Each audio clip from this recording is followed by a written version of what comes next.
Welcome to Popeye's Saturday Morning Rant. April 21st, 2018. Let me tell you, only in America can a discredited FBI chief, you know who I'm talking about, Comey, only here can they leak secret documents of conversations with the president and then be fired, discredited, and then go on book tour. Only in this country. Is it great or what? Yeah. And then we have a Democrat out there that's actually celebrating Barbara Bush's death. How great is that? Yeah. And then on top of that, for my Saturday morning rant, Democrats are developing their winning strategy, and part of it is taking back the tax cuts that we just got. Now, I don't know about your return, but mine was really good. Really good. And I don't have shit in the way of deductions. But I digress. You want to give it back? You want to turn it back over to them? You want to turn the economy back over to them? Think about that again when you go to the voting booth in these midterms. Because what Donald Trump has been doing has been working, and it's driving Democrats nuts, or nuttier. Let's put it that way. That being said, we got plenty wrong in this country, and hey, it starts at the top, or maybe it starts at the bottom and works its way back up. When you find out that the bikers that have had their cases dismissed in Waco are starting to get their stuff back. Well, let me tell you, their stuff is coming back in not too great a shape. I mean, let's talk about, maybe if they've kept a bike for 3 years and it's been sitting all this time. Well, that's definitely not a good thing. That's for sure. It's got to be gone through. And then on top of that, their cell phones. Their cell phones they get back are maybe in pieces. Oh yeah, that's because the morons that started data mining on these things don't know what in the hell they're doing. So they just tear them apart. And then, of course, they hand it back in pieces as if that's some kind of fun, I guess. I don't know. But it would tell me that they don't know what in the hell they're doing when they were looking at them. They're just tearing them apart. Or maybe somebody was on the phone in D.C., where they send this stuff off to and everything else. Maybe they were just following their instructions over the phone and they were getting it wrong. Who knows? Who knows? It's absolutely incredible. But hey, let me tell you, in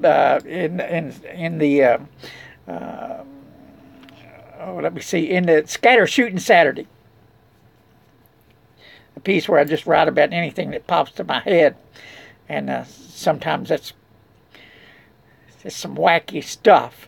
But at Texas Biker Radio, Scatter Shooting Saturday, I talk about the term war that's being tossed around in San Antonio. It seems like their convictions or they're trying to do the RICO trial thing, and so it's all centered around the term war, or it has been here over the past weeks. In other words, how it was said, maybe the tone it was used when they mentioned, hey, we're at war. Well, there's that term is overused by everybody, not just bikers. By everybody. It doesn't mean necessarily you're in a shooting war. It's like you're saying opening up a can of whoop ass. But yeah, biker groups they do push up against each other, and that's the problem. A total lack of respect. And there are ways to handle things, and there are ways to handle things without killing each other. And let's hope we can get to that. But the term war, football teams use it. I can remember posters in high school when we on a pep rally. We're going to war with the Eagles, with whoever. We're going to war. Even football players have used the term. Well, we're in the trenches. We're going to war with my brothers, which they really ain't got any damn idea what war is. But they use the term.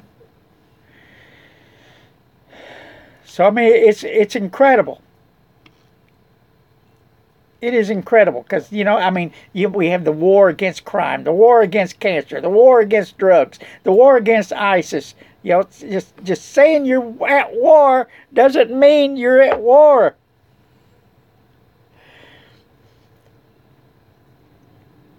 Think about it. Think about it. Hey, and I did go review the movie Traffic last night. They did have some bikers. They didn't mention any fictitious gang names or anything like that. Really, the whole thing was really about sex trafficking, human trafficking, whatever you want to call it. Which does exist. And we say, hey, look, you catch anybody doing these things, no matter who they are, put their asses in jail. That's anybody. Just like we say, hey, if there people are running around the country that are murdering police officers, put their asses away. Put their asses away. It has no place in our society. But the movie itself, I searched for something that backed up what the gang aspect of it, or biker gang aspect of it. I searched for that. Boy, maybe what city that happened in. Supposedly Northern California. They say I did find a couple articles that say, hey, there was some trafficking going on in the particular areas where they were filming at. No mention of any biker groups or anything else. I think that may have been written into the script just for effect. Oh, who can we use as the bad guys? Well, some evil bikers. Yeah, let's do that. So I searched and I got some people on the phone. We were all searching, and nobody could find a thing to back up the scenario that biker gangs were involved. Maybe that's out there. Maybe you know about it. If you do, please contact us at texasbikerradio.org, or you can contact me at gunbarreltx@gmail.com. And let me know that, hey, this really happened where, and what club may have been involved.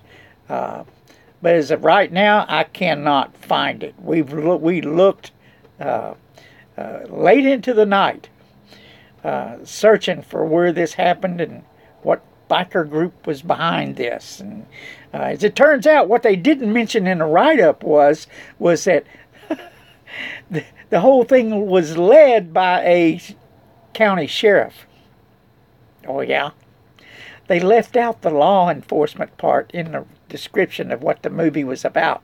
Yeah, you can't find that, hardly find that anywhere in any of the write-ups. But Rotten Tomatoes gave the thing a 20, less than 30% approval rating. In other words, the audiences didn't really care for it, and it was slow to start out. They didn't need to go through all the love scenes. They could have done something a little bit different. Cut out all the social engineering in it at the first of the movie. They could have cut all that crap out because everybody wants action nowadays. That's the reason all the kids flock to these robot movies and these. For me, I'd rather see actors playing a good part without all the animation. I think we should try and get back to that. We definitely have some good actors out there, although most of them are liberal fools. But understand, it is an act. It is an act. It's not real. It's not real. But that was done for effect, I really do believe. And, hey, look, we just march on is what we do. March on. Hey, no.